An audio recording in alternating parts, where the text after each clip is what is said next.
আসসালামু আলাইকুম এভরিওয়ান, আশা করছি সবাই ভালো আছেন। লম্বা সময় ধরে ডাল ভিজিয়ে রেখে বেটে নেওয়া বা ব্লেন্ড করার ঝামেলা ছাড়াই একদম ঘরে থাকা কিছু কমন উপকরণ ব্যবহার করে খেতে অসম্ভব সুস্বাদু পেঁয়াজুর রেসিপি আজকে শেয়ার করছি। গ্রামগঞ্জে বা হাটে বাজারে এই ছোট পেঁয়াজু বা ঝুরা পেঁয়াজু পাওয়া যায়। বিকালের নাস্তা হিসাবে ঝটপট এই পেঁয়াজুটা বানিয়ে নিতে পারেন। এই পেঁয়াজু খেতে কিন্তু অনেক বেশি মজার। আশা করছি ভিডিওটা আপনাদের ভালো লাগবে। প্রথমে একটি বাটিতে 1 কাপ পেঁয়াজ কুচি নিয়েছি, যা আমি একদম মোটাও কাটিনি আবার চিকনও না, মাঝামাঝি লেভেলে রেখেছি। আর চেষ্টা করেছি কুচি করা পেঁয়াজগুলো একই সমান হয়। দিয়ে দিচ্ছি স্বাদমতো লবণ, 3টি কাঁচামরিচ কুচি, হাফ চা চামচ হলুদের গুঁড়া, হাফ চা চামচ লাল মরিচের গুঁড়া, হাফ চা চামচ জিরার গুঁড়া, 1/4 চা চামচ গরম মশলার গুঁড়া, আর দিয়ে দিচ্ছি হাফ চা চামচ আদা রসুন বাটা। এখানে আদা রসুন একসাথে বাটা ছিল। এখন সবগুলো উপকরণ পেঁয়াজের সাথে ভালোভাবে মেখে নিচ্ছি। পেঁয়াজটাকে মশলার সাথে মাখানোর সময় একটু জোরে জোরে চেপে চেপে সময় নিয়ে মাখাতে হবে। এর মধ্যে যেহেতু লবণ দেওয়া আছে তাই খুবই তাড়াতাড়ি পানি ছেড়ে দিবে। পানি ছেড়ে দিলে যখন এই রকম হয়ে যাবে তখন বাকি উপকরণগুলো মিশিয়ে নেব। এর মধ্যে এখন আমি দিয়ে দিচ্ছি 2 টেবিল চামচ বেসন, 1/4 কাপ ময়দা। আপনারা ময়দার পরিবর্তে আটাও নিতে পারবেন। মাখানোর সময় শুরুর দিকে একটু ঝরঝরে থাকবে, পরে তখন কিন্তু ভুলেও পানি দেওয়া যাবে না।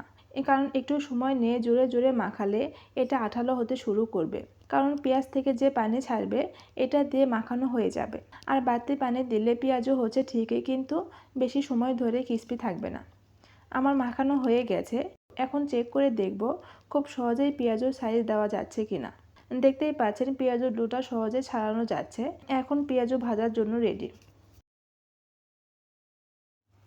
এখন একটি প্যানে পর্যাপ্ত পরিমাণে তেল দিয়ে গরম করে নিয়েছি আর হাতে এইভাবে তেল মেখে নিয়েছি যাতে সহজেই পেঁয়াজও তেলে ছাড়া যায়। এখন ছোট ছোট সাইজ করে পেঁয়াজগুলো তেলের মধ্যে ছেড়ে দিচ্ছি। আপনারা চাইলে আপনাদের পছন্দ মতো সাইজ করে পেঁয়াজও বানিয়ে নিতে পারেন। এই পর্যায়ে চুলার আঁচটা মিডিয়াম টু লো হিটের মাঝামাঝি রেখে পেঁয়াজগুলো ভেজে নিতে হবে। পেঁয়াজগুলো একটু সময় নিয়ে ভাজতে হবে, তাহলে অনেক সময় ধরে ক্রিস্পি থাকবে। কিন্তু আপনি যদি একদম গরম তেলের মধ্যে পেঁয়াজটা ভেজে নেন তাহলে উপরে কালারটা ঠিকই চলে আসবে, কিন্তু বেশি সময় মুচমুচে থাকবে না। তাই একটু সময় নিয়ে চুলার আঁচ কমিয়ে বারবার উল্টে পাল্টে পেঁয়াজগুলো ভেজে নিতে হবে। এক পাশে হয়ে গেলে অন্য পাশে উল্টে দিচ্ছি। উল্টে পাল্টে 2 পাশে সুন্দর কালার আসা পর্যন্ত ভেজে নেব। দেখতেই পাচ্ছেন আমাদের পেঁয়াজটা হয়ে গেছে। এখন তেল ঝরিয়ে উঠিয়ে নিচ্ছি। ঘরোয়া উপকরণে সহজেই তৈরি হয়ে গেল দোকানের মতো পারফেক্ট পেঁয়াজু বা ছোট পেঁয়াজু বা ঝুরা পেঁয়াজু। খেতে কিন্তু ভীষণ মজার, দোকানের চেয়ে কোনো অংশে কম নয়।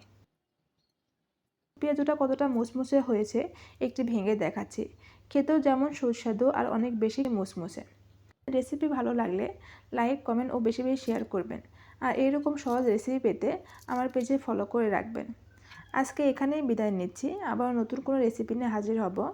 সেই সাথে সবাই ভালো থাকবেন, সুস্থ থাকবেন। আল্লাহ হাফেজ।